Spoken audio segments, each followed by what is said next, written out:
Hello friends, कैसे हैं आप सब लोग। सबसे पहले मैं आपको थैंक्स करना चाहूँगा कि आपने मेरे चैनल को सपोर्ट किया और आपको ये चैनल अच्छा लगा। मैं आशा करता हूँ कि आप ऐसे ही मेरे चैनल को सपोर्ट करते रहेंगे और मैं ऐसे ही ट्यूटोरियल लाता रहूँगा जो आपको हेल्प करे। ये सारे जो ट्यूटोरियल मैं बना रहा हूँ वो उन बच्चों के लिए है जो क्रिकेट सीखना चाहते हैं और कहीं एकेडमी में नहीं जा पाते हैं। और मैं जानता हूँ कि एकेडमी में वो और अलग तरीके से सिखाते होंगे, बहुत ही उनके पास इक्विपमेंट्स हैं, सब कुछ है, लेकिन वो अच्छी बात है। लेकिन जितना मैं जानता हूँ, जितना मैंने क्रिकेट को देखा है, सीखा है, मैं उसके अकॉर्डिंग अपने एक्सपीरियंस शेयर करता हूँ। और मैंने भी क्रिकेट बहुत खेली है और यही कारण है कि मैं उन बारीकियों को समझ पाया हूँ जो मैं आपके साथ शेयर करना चाहता हूँ। तो आज हम देखेंगे कि हम कैसे बैट से कलाई का उपयोग अगर अच्छा जानते हैं तो आप बहुत ही अच्छे रन स्कोर कर सकते हैं। क्योंकि मैं देखा है सिर्फ हार्ड हिटिंग से ही रन नहीं आते। अगर आप बिना आप सिक्स मारे भी रन स्कोर कर सकते हैं। सिर्फ ग्राउंड में बॉल टच रहेगी और फिर भी रन्स आएंगे। जैसे आपने देखा होगा विराट कोहली को, तो विराट कोहली बहुत कम सिक्स मारता है लेकिन फोर्स और सिंगल डबल से ही वो रन्स स्कोर कर लेता है। तो कलाई का उपयोग जैसे वीवीएस लक्ष्मण, मोहम्मद अजहरुद्दीन, ये लोग बहुत ही अच्छा करते थे। यही कारण था कि ये बहुत सक्सेसफुल थे बिना हार्ड हिटिंग किए हुए। तो आज हम देखेंगे कि कैसे हम कलाई का उपयोग करें और कैसे बैट को हम पकड़ें जिससे हम इजीली बैटिंग कर सकें। बच्चों, कलाई का उपयोग करने से पहले सबसे पहले हम देखेंगे बैट के अलग अलग जो पोर्शंस होते हैं, उन पोर्शंस को समझेंगे।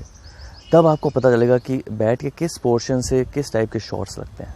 तो आप जैसे देख सकते हैं, मैं आपको बता दूं, ये मेरा बहुत ही फेवरेट बैट है। जब मैं क्रिकेट खेलता था तब मैंने बहुत हिट किए हैं शॉट्स, बहुत सारे सिक्स मारे हैं, फोर्स मारे हैं। मुझे लगता है शायद मेरे फोर्स से ज़्यादा मेरे सिक्सेस लगे होंगे इस बैट से। जो आप ये निशान देख सकते हैं, ये सारे सिक्स के ही हैं। अब आपको मैं बताता हूँ, खैर ये अलग बात है। चलो मैं आपको बताता हूँ कि ये जो बैट का ये पोर्शन देख रहे हैं, इसमें जो स्टिकर लगा हुआ है, ये स्टिकर वाला जो एरिया है ये ज़्यादातर हिटिंग में काम नहीं आता है। और वैसे अगर आपको ग्लांस करना हो तो आप इस पूरे बैट से कहीं से भी ग्लांस कर सकते हैं, लेकिन हिटिंग के लिए जो एरिया काम में आएगा वो है आपका स्टिकर से नीचे का एरिया। तो स्टिकर से नीचे का जो एरिया है वो हार्ड हिटिंग में काम आता है, क्योंकि उसका जो विड्थ होता है नीचे, आजकल के बैट्स में तो और भी ज़्यादा बड़ी विड्थ होती है। तो इस तरह से आप बहुत ही अच्छी हिटिंग कर सकते हैं इस वाले एरिया के अंदर से। और ऊपर का जो एरिया है वो ज़्यादातर ग्लांस करने के लिए काम में आता है। वैसे तो आप पूरे बैट से आप इजीली फ्लिक कर सकते हैं। तो ये सबसे इजी तरीका है।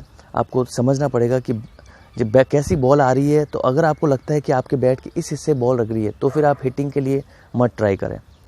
अगर आपको लगता है कि श्योर है वो बॉल आपके इसी एरिया में लगेगी तो आप ट्राई कर सकते हैं। और बैट को पकड़ने का भी एक तरीका है। अलग अलग तरीके से लोग बैट को पकड़ते हैं। तो एक होता है लॉन्ग हैंडल बैट पकड़ना और एक होता है आपका बैट को बॉडी से बहुत नज़दीक पकड़ना।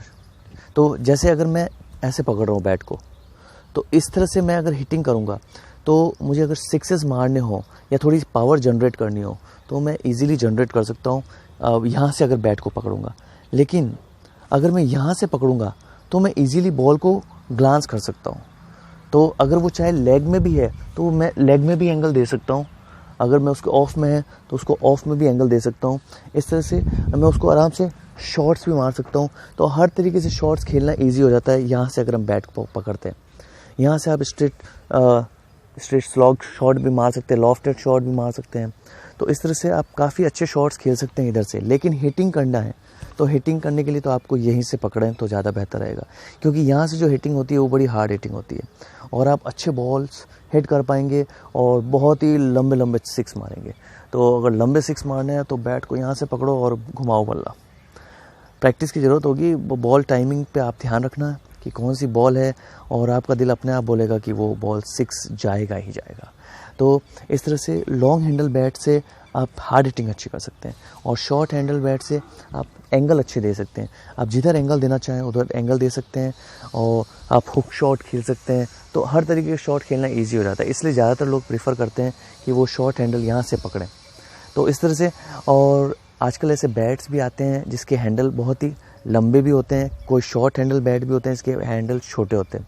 तो इस तरह से आप डिसाइड कर सकते हैं कि आपको कौन सा बैटिंग टाइप करनी है, कौन सी बैटिंग करनी है, तो वो आप आसानी से डिसाइड कर सकते हैं और खेल सकते हैं। तो आज मैंने आपको 3 चीज़ें बताई।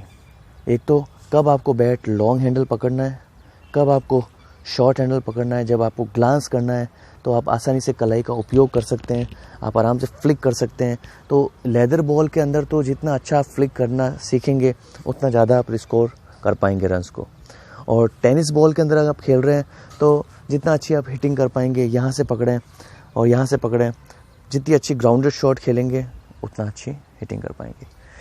तो ये था ट्यूटोरियल आज का कि कैसे आप कलाई का उपयोग करें और बैट के किस एरिया को कैसे खेलना है और कैसे हैंडल को पकड़ना है। तो आपको ये ट्यूटोरियल कैसा लगा आप कमेंट बॉक्स में लिख सकते हैं और फिर मिलेंगे हम एक नए ट्यूटोरियल के साथ देसी क्रिकेट पर। Thank you.